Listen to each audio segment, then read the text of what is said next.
I'm your host, Christiana. I'm so excited to bring yet another amazing guest of incredible, outrageous, exciting, thrilling, monumental, phenomenalness to the platform. You guys know I always bring amazing people that are doing extraordinary things in their community and the greater space. So today is no different. But before we get into all of that, I want to give a shout out to our sponsor, We the Plug. We the Plug is an organization that works with founders, early stage founders, from ideation all the way to first seed round funding. If that is something that you're interested in or know someone that would be, definitely connect with us at We the Plug. That's THA, not THE.com. Okay, so you guys. I am so thrilled to bring to you all an amazing human being that actually we just recently met, but I feel like we've known each other for, no, I really do feel like I've known you for a while. And I think that's why it's so exciting to kind of sit with you on this platform, because it's not just that, oh, I'm talking to someone who's doing extraordinary things. Like you're doing extraordinary things and you're doing it in such a loving, caring, compassionate way that I can resonate with, that I think that is part of why you feel so familiar. But anyway, welcome to the stage, Regina. It's so lovely to have you here. I'm so excited to be here, and thank you for your kind words. And I think, since the moment I saw and I felt your energy, I knew this was the beginning of many things to come. And you made grants fun. Like, you gave a presentation about oh my God, you told me that. And you were talking about strategy. And I was just thinking, man, like, if this woman can make grants fun and strategic and entertaining, like, that is a superpower I had never experienced. So that's kind of when I knew I had to connect with you. I thought, wow, like, she brings a lot of energy to things that usually are so scary, right? You think about these grants and you bring energy, strategy, passion, partnership, community. So I thought, wow, like that is something that I haven't seen a lot in our community. So that was really exciting. Yeah, I forgot you had told me that. And I was like, listen, you guys, I am passionate about the work I do. I think we're going to get into all of that, the passion work and why we do what we do, and are blessed to be able to be paid to do what we do. But there's a whole intentionality behind that. What are we drinking now? I am doing some H2O right now because I'm dehydrated.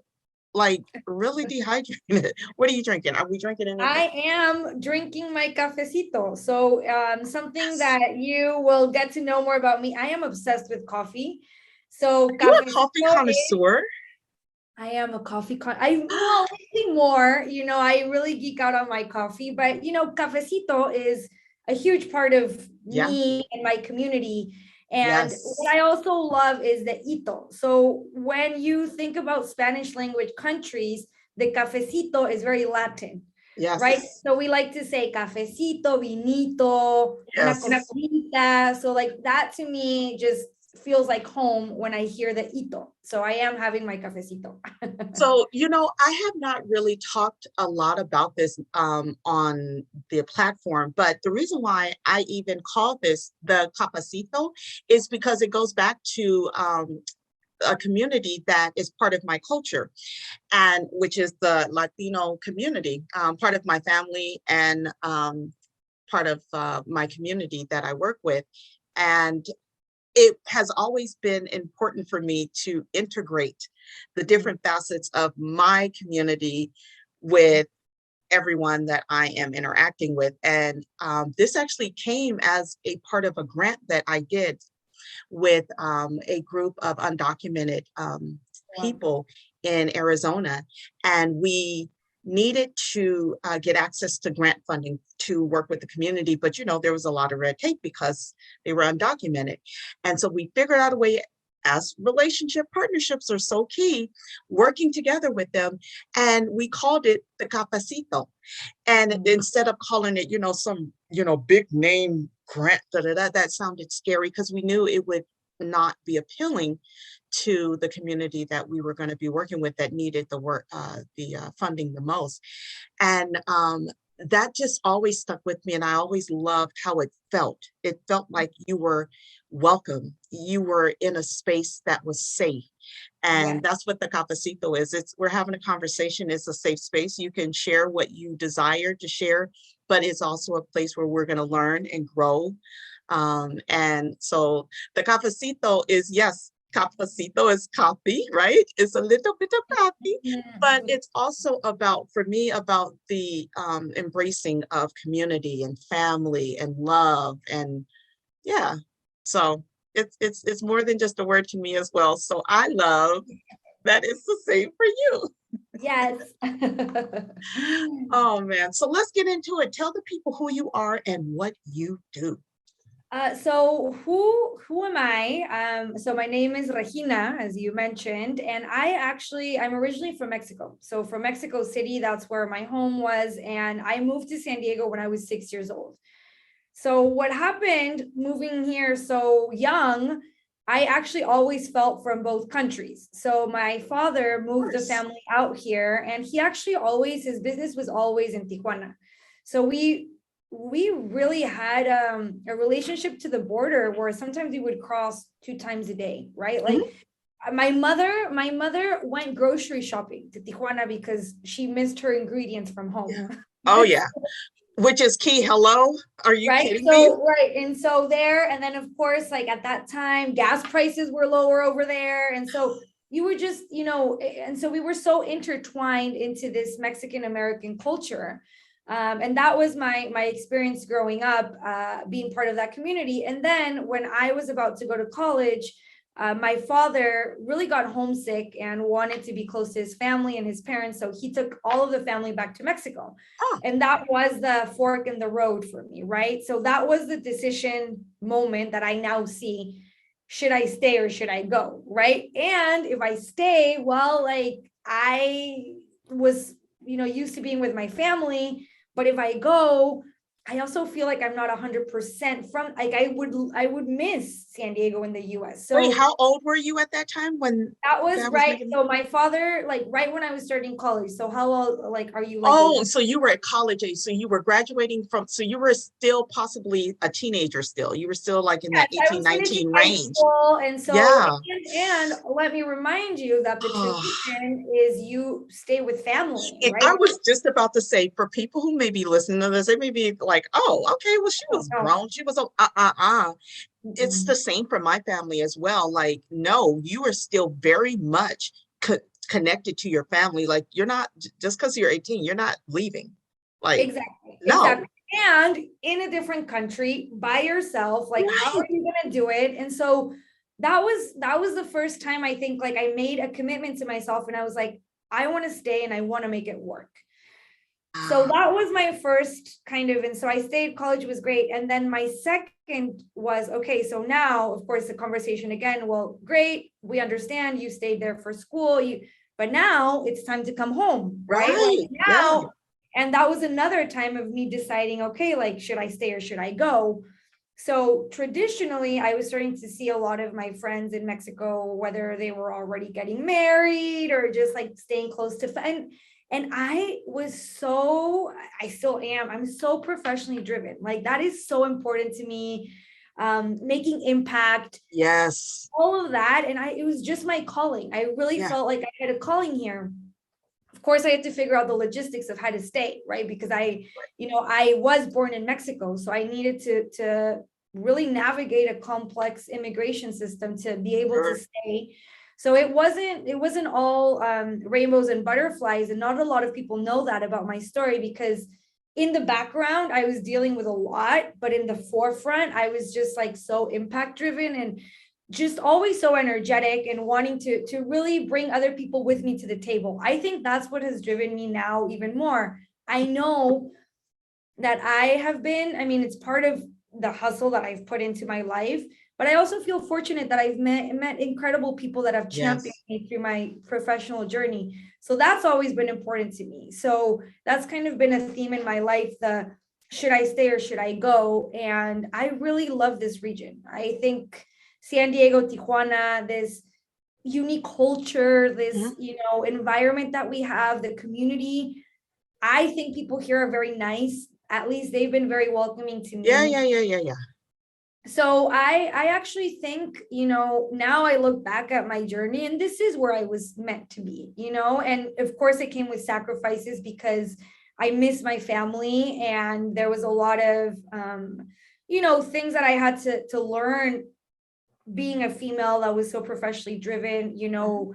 My mother was always at home. So my grandmother was always at home. So I really never had women around me that were so, professionally driven. So it was a completely new frontier for me, completely new. And I had some incredible women nourish me along the way, mentor, support me, elevate me. I had some that not so much, as we all do, right? Yeah, you're going to have both sides that are going to be involved. I often call, when I'm talking with folks about, how do you navigate through your rabbit holes, because we all have them, is the well-intended people. They mean well for the most part. The majority of them mean well, but oftentimes they can take us down this road of fear and kind of like this stop and go, because it's them transferring onto us their fears, their stop and go situations, and ultimately it can interrupt our pathway of moving forward. And I mean, in all of these time, you're also dealing with, like, I speak about it openly, like my own imposter syndrome and my own development and my own understanding that in my culture, women are a little more quiet, they're not always the ones to speak up. So for me, it's also navigating and not going into the overthinking mode of like, oh my gosh, did I say too much at that meeting? Did I overstep? All of that. And that's just part of your professional development that me, I really have focused on that for the last year. I mean, I'm okay saying it, but I even hired a business coach, and without her training and support, I wouldn't have been able to take that next step in my career, because I believed so many stories, that weren't true. And she helped me take back my power and really understand that I was a leader and that I was meant to do big things in the world, which I didn't believe that before as much as with the conviction that I have today. And it's through a lot of work with her. I think also what I hear you're referencing is emotional intelligence, which is so key for our growth, not just in our personal life, but our professional life, because it's overlapping, whether we recognize it or not. But what I hear you saying is that you had this level of self-awareness that was brought more to the surface with the help of a coach, which, again, I think our listeners out there need to really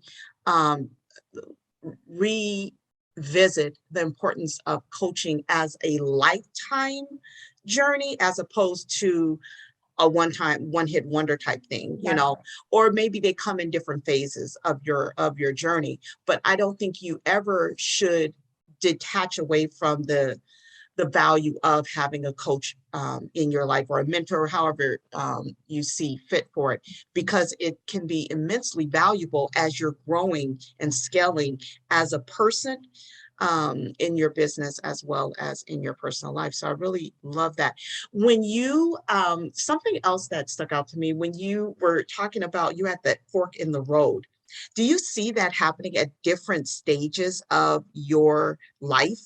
Forks in the road, like how do you navigate through that part? Like, I think a lot of us are thinking to ourselves, I've experienced forks in the road, and then sometimes it's like, oh, I just got through it, I figured it out. And it's like, but what was the process for you to get through that, navigate through that? Right. And I think that that's of course a big theme of the fork in the road. And I think the road that scared me the most usually is the one I took, and the one that, led Why? the biggest risk.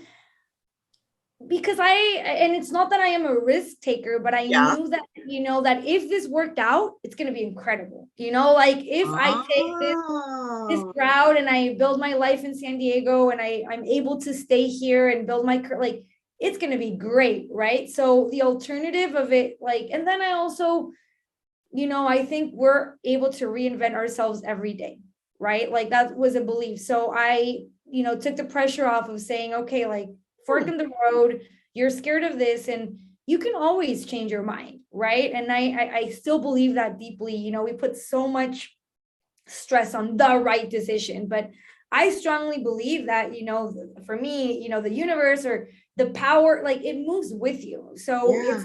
there's not a right or wrong decision. There's different, tools that you're going to get with whatever journey you take. I think that's been big for me. And I've also just always tried to surround myself with people that believed in me, or when I was doubting myself, just like community is huge. I think that's the biggest thing. Like we can't do it alone, right? Like Yeah. we Right. need to ask for help when we need it, and to just like nourish yourself with these leaders who have done, things before you, who could help guide you and just be there for you. I think that's a big theme, like fork in the road. The scariest path has led to the biggest rewards. And, don't go by yourself, like bring your community with you. There is not a parable, what is it? Like a quote. I can't think of how the proper way of saying it. And I'm sure it's one that's similar in your culture as well, where it's like, if you want to go far or fast, go alone. If you want to go far, something like go with Yes, others. go together. Exactly. Together. And the whole premise is what you're saying is that, my takeaways from this is, if it seems too big, too scary, it's probably the way you should go, because Exactly. it's going to Exactly. challenge you and it's going to take you where and then the other one is recognize you're not going it alone, and make sure that you find your village, your tribe, Yes, to be kind of like that support system, if not the beacon that helps kind of guide you through it. exactly. I think the other thing, though, that I take away from you is that you got to trust within, because you 100%. seem to really have tapped into like whatever kind of that gut like Yeah. feeling is that guides you as well. So, Yeah. And, interesting. and and I think that like that trust of the gut and your intuition, it's something that I work on every day, right? Like it's something that comes from self-awareness, and staying connected, because people say, oh, I can never hear my intuition. But it is always there, but you just have to, it's like a muscle, right? Like Mhm. the more you allow yourself to grow in your intuition and your gut, it always has been a big guiding force for me. And I think that especially over the last couple of months, even though things seem scary, like I followed my gut and I just always trusted that the rest would come, right? Like trust the process, True. like take a move Facts. and trust that you're gonna, it's like the trapeze, like you sometimes have to let go, but you're gonna be, someone's gonna catch your Yeah. hand. And that's a little bit of work that I've been doing over the last months. Wow. So you're here in the US and you're staying here. Your parents, your family have gone back to Mexico, and you're figuring it out. Take us on a little journey of like, how did you get into the space that you're in now? Because you had talked early on about always knowing that you were here to do an impact type of work. You've always had that kind of feeling, but how did you kind of manifest that? Like, what was the kind of road you took in order to put you into workspaces that allowed you to do that? Because again, we all know, especially like right now, they call this time right now the big exodus, right? A Yeah, lot of people right. are leaving the workspace. They're coming into this awareness of my happiness is not matching necessarily with the work I'm doing or even where I'm living. And Mhm. it's like this big, huge migration back to, their previous living community or whatever it is, or moving on to their job or starting their own business. So you seem to be able to know early on, this is what I'm passionate about. This is what I want to do. and started seeking that out. Talk to us a little bit about that journey. Right. So when I, my first job ever, and it was like an internship slash job, it was actually at Univision, which is Oh, a very big Hispanic. yeah. Yeah. Wait, were you a journalist?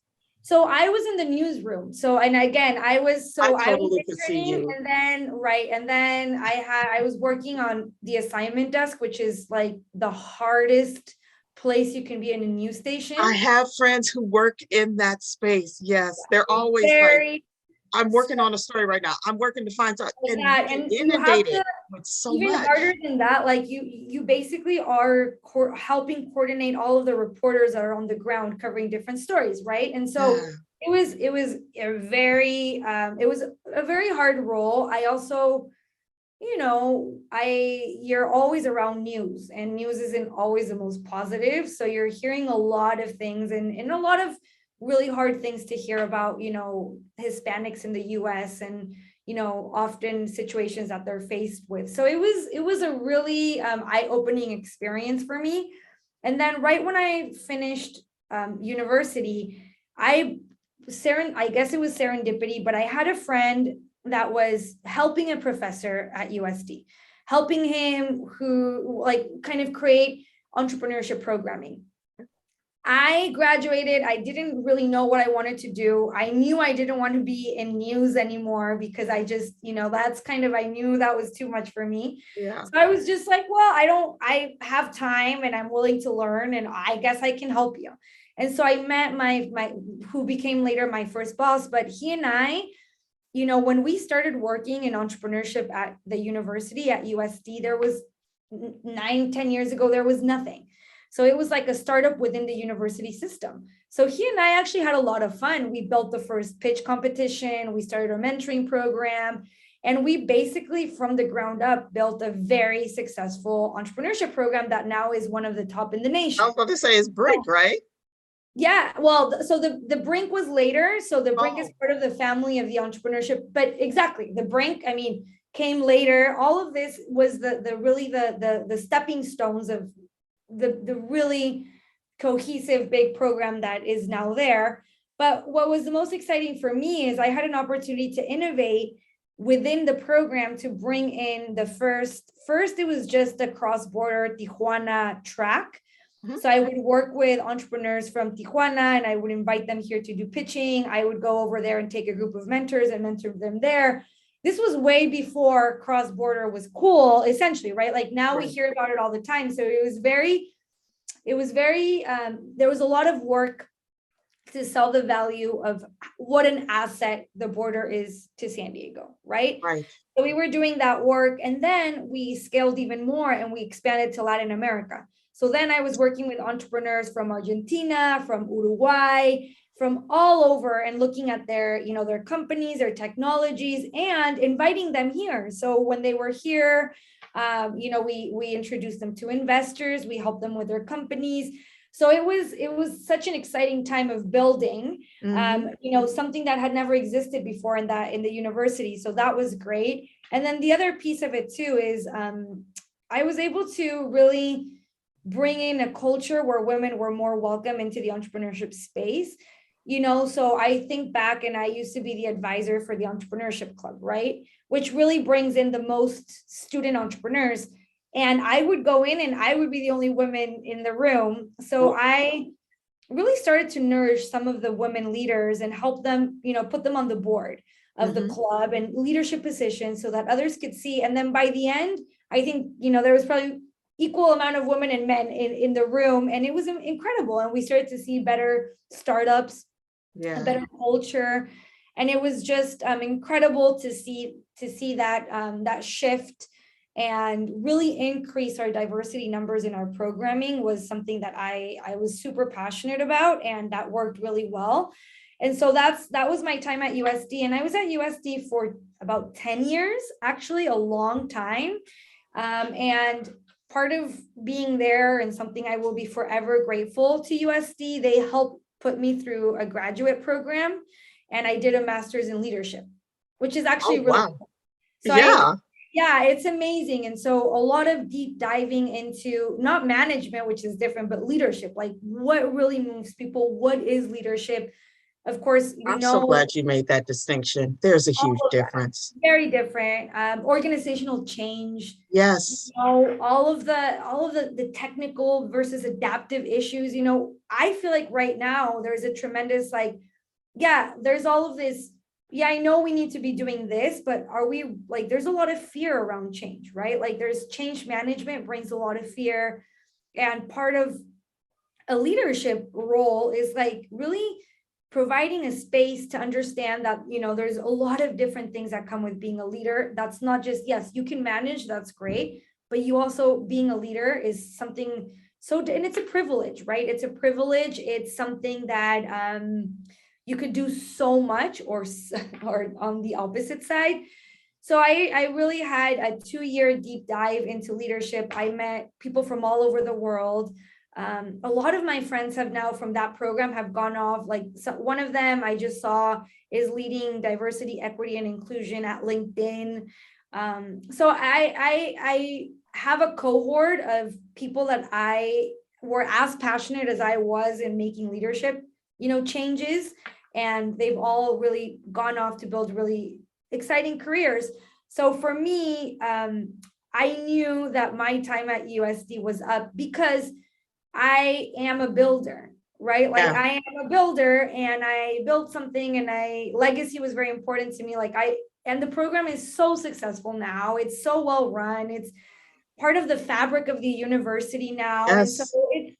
it's great. And I now felt it was my time to exit and go build, somewhere else Yes. and Yes. bring impact somewhere else. And that's when I was contacted by Mike Kren, who is the CEO of Connect. And he and I had a coffee, and I had such an authentic conversation with him. And I said, Mike, if you're serious and you really want to make big impact across life science and tech, when it comes to diversity, then I am on board, right? And so it wasn't like I got the job right. He and I had so many conversations, and then he introduced me to, her name is Christy Marcella, who's now the COO at Connect, and she was incredible. And I thought, wow, we're serious. This is serious. We're going big in this, and this is an opportunity to bring others to the table. It's an opportunity to create impact. And to me, we can't be a world-class innovation ecosystem unless we do it in an inclusive way. Exactly. So that's where we are today. The right people are in place. The right intentions are there. And I really think we as a region could be an example for other countries around the US. Just how we collaborate, how we build together. That's my big, my big idea is we're gonna set a model of how great it is when we build with inclusivity at the forefront. Yes, and that we see it across the board, Yes. all variations of it, instead of just one monolithic focus of it. And you're like, okay, yeah, that's diversity, but gosh, it's still excluding so many. Yes. And I think that's why I was really captivated by you and I connecting last month, is because you were very intentional about why you are doing what you're doing with Connect. And I want you to talk a little bit about Connect and what your role is with them. But yeah, the biggest part for me is that it wasn't just language, because this whole DEI thing has just become words that we're all using. And it's the outcomes of what that looks like don't really match up to it being truly inclusive. It's just kind of oh, we pick and choose who we want. Okay, done, check the box, moving on now. And it's wait, but is change really happening? Do we have opportunities for those that are really doing the work and looking for opportunities, but are still being redlined? So I'm really excited about you being at the table and how you're looking to build. So tell us about what Connect is for those that are not familiar, and what your role is with them. Right. So I would say, Connect does a lot, but I would say that, part of the biggest reputation of Connect is really connecting the right people at the right time and helping to drive the investment curve in San Diego. So if you look back at 2015, I think there was only like 2 CEOs that had raised more than, I think it was 15 million. And you look now and it's the numbers, I mean, there's this huge curve, right? So Connect has been helping nourish that network of founders, making the connections to VCs and really helping founders scale those companies. So it's an organization that has been around for many years. I've been a fan and I've watched them, lead for many years. So for me, it was full circle. And we had always been a partner of Connect. So it was full circle to join an organization that I already had so much admiration for. And I also knew some of the founders that had benefited so much from their programs. So we have a Springboard, which is kind of an educational piece. It's not cohort based. Actually, you can fill out an application at any time and get support for your startup. There's a program that's called Cool Companies. Mm-hmm. Actually, Cool Companies just opened their application. So we send out kind of a call out of ventures of life science and tech across San Diego. And then, the top 30 cool companies are selected. Those companies, you look back over the years, and I think that now they've raised $750 million in Series A. So it's huge. So I want to encourage anyone listening, if applying to cool companies is something you're excited about, but you're intimidated, reach out to me. Let's get on a call. Let's figure out the application process. I definitely want to see more diversity in our applications. Like I and my team will support you with what you need. So that's kind of an exciting piece of it too. And I really think that where I see Connect's secret sauce is the social network and the social capital that Connect has built for over 35 years, right? So some of the original 5 founders of Connect, I mean, there's some of the pillars of our community. There's some of the people that have really positioned San Diego as an innovation hub. And, you meet someone in the community and they know Connect, right? So for me right now, it's how do we leverage that social capital to really help people that haven't had access in the past, or not, maybe they didn't have the awareness, and really with exactly what you're saying, that it's not an afterthought, right? My first focus is looking at the fabric of what makes up Connect. What is this fabric? What is it made of? Who are our judges? Who are our advisors? Who's on our board? Is it reflective of the demographic of our city? Right. Then we need to be, impactful, and we need to bring other people with us. And for me, elevating the conversation of diversity is not just skin color, right? Diversity is so many things. It's how you identify your culture, your different identities that you have as a human. I also think it's very important for new generations to start to come into Connect, right? Yes. So that there's legacy there. And so that, when I think of Connect, I want it to continue to build and grow for more than 100 years. Mm-hmm. So what does that mean? We need to bring in new talent, a place where diversity is celebrated, mm-hmm. right? There's, I gave a presentation and I said, invitation is not belonging. Right. So, I invited this person to attend this event. Yeah, it's very intimidating sometimes to walk into, and when you don't know anybody. So how could we make people feel like they belong and we're excited that they're there, that they bring something to the table? I think, first of all, the Connect does a lot. And if you all want to learn more, definitely go on the website. Is it Connect? Org. Yeah. .org, right? Connect.org. Yeah. Connect.org. And we'll put the links down there, especially for how you can get connected to LinkedIn. Regina over at LinkedIn as well. But I think a couple of things that you had mentioned was about how to integrate into the community in such a way that there's accessibility. But I think also when you're talking about inviting, not everybody has a desire to be in the room, right? There are many people in the community that are in the startup space and they're like, okay, that's just not the group for me. But then there are others who are looking for opportunities to be a part of spaces like Connect, and they don't know how to get started. What I hear Regina saying is reach out to her, connect with her, connect with me, connect with We the Plug. We will get you tapped in because, again, we want to reduce as many barriers that exist to get you access to, information, resources, services, mentors, coaches. They offer a lot. And even if you're not at the level, and I think that's something that, Regina, you and I had spoke about offline, is that, we work with early stage founders. And so they may not be ready for everything that Connects offer. But the fact that they know that Connect exists, and so they are recognizing that as they're in this pipeline, they're moving towards support services that can offer them more like Connect.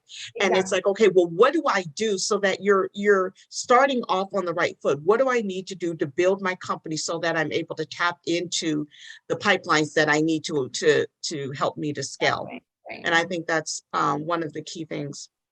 And I think that what you just mentioned right now, what's the most important piece that we as a community we need to be so intentional with partnerships, because Connect is great at certain things, but We the Plug is great at other things. So like how can we guide the entrepreneurs in the ecosystem so that they feel supported at the different stages of their venture? Right. Understanding that you might not have all the answers, but together we do have a much elevated Absolutely. offer for our founders, right? So I think that part of my work is that I love that I've met you and everyone that I meet in the community. We're with the openness to learn, to understand, right? I think that's different. Part of my strategy, I never jumped to do. Yeah. That was the opposite. And if someone tells you that they are the expert in the DI space and they know everything, it's not true, because we have new data every single day. We're all trying to figure out a new territory, a completely new frontier. And there's so much to unlearn, first of all.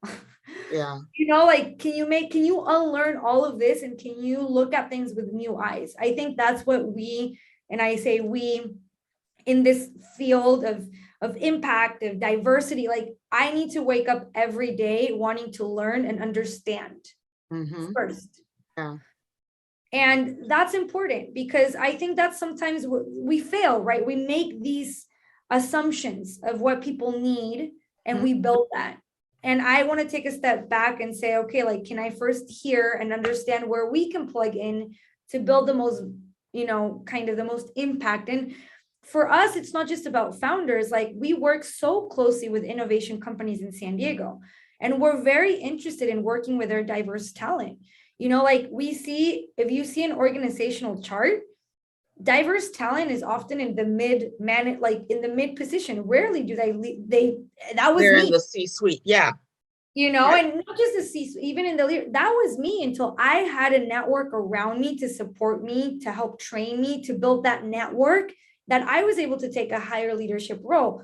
But so how could we work? Okay, great. Innovation companies, they have attracted, diverse talent. How could we work with their talent and really help nourish them so that they feel like they belong, so that they don't leave in a year, right? So that they don't also that they can show up, even with the training, that it's not washing away who they are as an individual, because it's like my individuality is what brings me to I'm my own brand.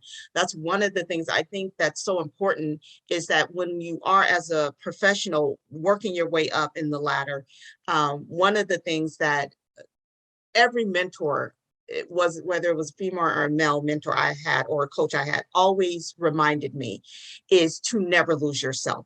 And if you feel like you're getting in a place where you're losing who you are in this space, to hang on, then it's time to let go. Because you never want to be in a situation where you don't recognize yourself.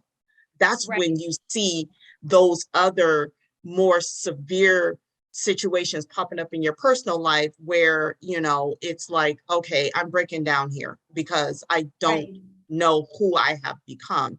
And I think that, to your point earlier, making that shift of how we used to do things to how we need to do things, and I think this newer generation that's coming in is really pushing that forward, which I really appreciate, because I'm like, yeah, why do you need to change? Why do I need to change my hair? Why do I need to change how I talk? Why? As long as I am clear and confident and factual in the work and the that I'm doing, what I'm saying and what I'm doing is matching up and yielding the results, and we're growing, then why do I need to come in and look a certain way? Or like, it's like, I don't need to be a robot in order to have the success for the company. So I think that's like really crucial. Talk to the people about what you guys have coming up right now that they should tap in and learn about, so that. Right. So, I mean, I would say if there's something right now in my beautiful cafecito that, has sparked your curiosity, like I, first of all, want to make myself available. And it doesn't have to be super transactional because you're ready. If something in the conversation speaks to you, one, that, there's a fork in the road, and, that there's a, I'm there for you, and I want to support you. The second thing is you're going to see Connect and the work that we're doing. Don't think that's not for you right away. Like, can we have a conversation, right? And we can be honest with each other, and I can say maybe it's too early, but how about we connect you here, or how about we can do this? And I just think if I want like something to come out of this podcast is that people know that I'm available, and I really want to see them succeed, right? And so if Connect is the right place for you, I'm going to go all in to help you. If, connecting you with Christiana, if there's incredible people in our community that we know that we can support you, that's kind of a big piece of the work for me, right? So there's all of these macro level strategy, but it starts with the choices you make every single day, and making yourself available truly is a very important part of the work that we do and what drives me.